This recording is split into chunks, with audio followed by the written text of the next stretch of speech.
Have you ever felt the weight of your own thoughts? As if thinking more deeply makes the world feel smaller, and everyone around you seems distant. That the more insight you gain, the less others seem willing to listen. You're not imagining it.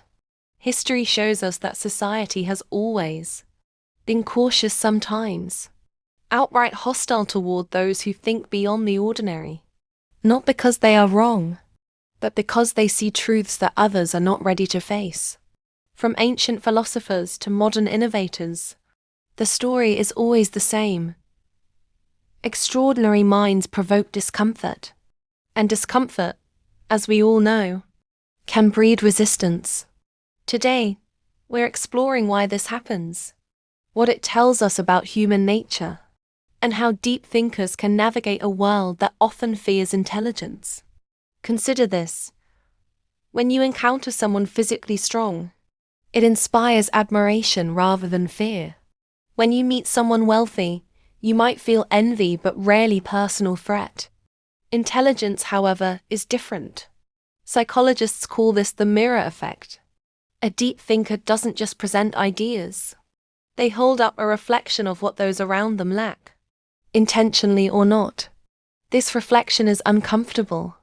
It exposes the limits of perception, challenges assumptions, and reveals the unseen gaps in understanding.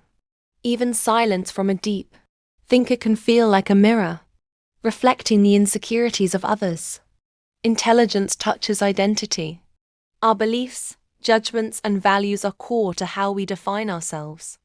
When someone's thoughts pierce that identity, it's no longer just an idea, it's a subtle confrontation. People rarely resist intelligence out of malice. They resist it because it forces them to confront their own limitations. And confronting limitations is inherently uncomfortable. Throughout history, those who see more clearly have often been pushed to the margins. Their insights threaten egos, not just opinions. When you try to introduce complex thoughts in conversation, have you noticed the shift in energy? A blank stare, a change of subject, or a subtle dismissal. This isn't coincidence. It's a social defense mechanism. Interestingly, confidence often trumps intellect in social settings. People gravitate towards certainty, even if the content is shallow. Charismatic simplists, by contrast, gain influence because they comfort rather than confront. Deep thinkers challenge not just ideas, they challenge self-perception.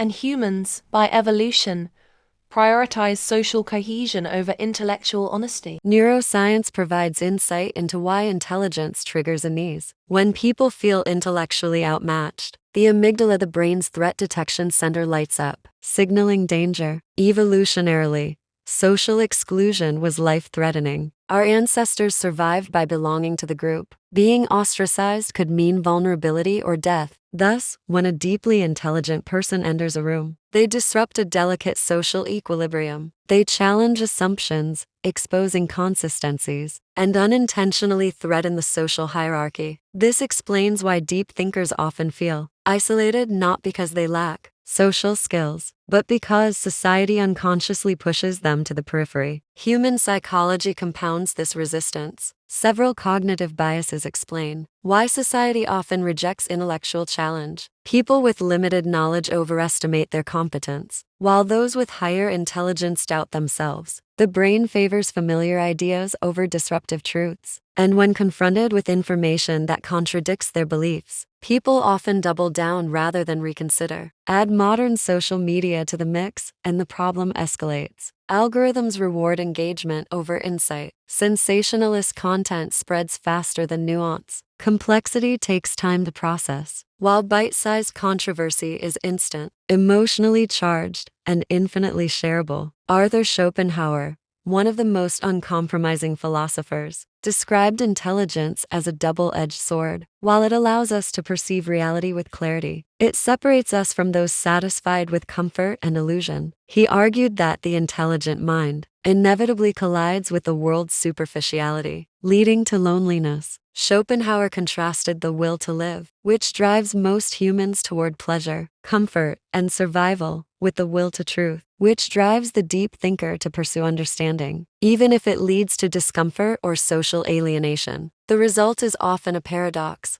The more one sees, the more one becomes detached from conventional satisfaction. History provides vivid examples of this phenomenon. Socrates encouraged critical thinking in Athens, yet was sentenced to death for corrupting youth and disrespecting the gods. His crime? Inspiring people to think independently. Galileo Galilei proved that Earth revolves around the sun. Instead of praise, he faced house arrest and the suppression of his work for decades. Nikola Tesla envisioned free energy, wireless communication, and groundbreaking technology. But society and powerful industrialists marginalized him. He died alone and impoverished, while others profited from his inventions. Alan Turing pioneered modern computing and helped end World War II, yet was persecuted for his sexuality, leading to his tragic death. Hypatia of Alexandria, a philosopher, mathematician, and astronomer, was brutally murdered for challenging prevailing religious and intellectual norms. These examples illustrate a pattern. Deep thinkers are often punished for being ahead of their time, only to be celebrated posthumously when their ideas are no longer threatening. Does this mean deep thinkers are doomed to isolation? Not at all. Schopenhauer, while acknowledging the burden of intelligence, suggested practical ways to navigate life. He advised embracing solitude, using alone time for reflection, creativity, and intellectual growth rather than seeking constant validation. He encouraged finding like-minded minds through books, online communities, or philosophical circles. He emphasized communicating wisely, learning to convey complex ideas in ways that don't overwhelm others. Einstein famously said, "If you can't explain it simply, you don't understand it well enough." He also advised observing before sharing, understanding the social context, and recognizing that not everyone is ready for profound insight. Timing is crucial. Deep thinkers must balance honesty with tact, clarity with subtlety, and insight with patience. Despite resistance,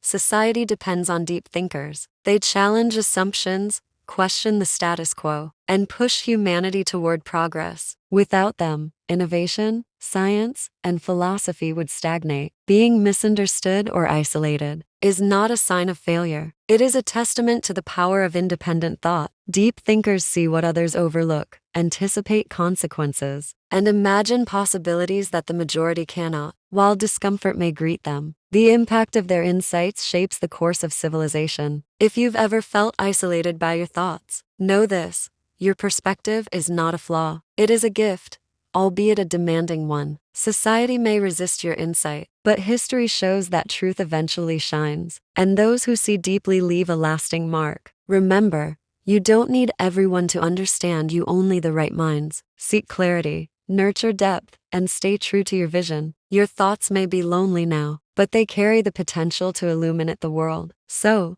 the next time your insight feels heavy, remember Schopenhauer's words: talent hits a target no one else can hit. Genius hits a target no one else can see. Be that genius. The world may resist, but it cannot ignore the truth forever.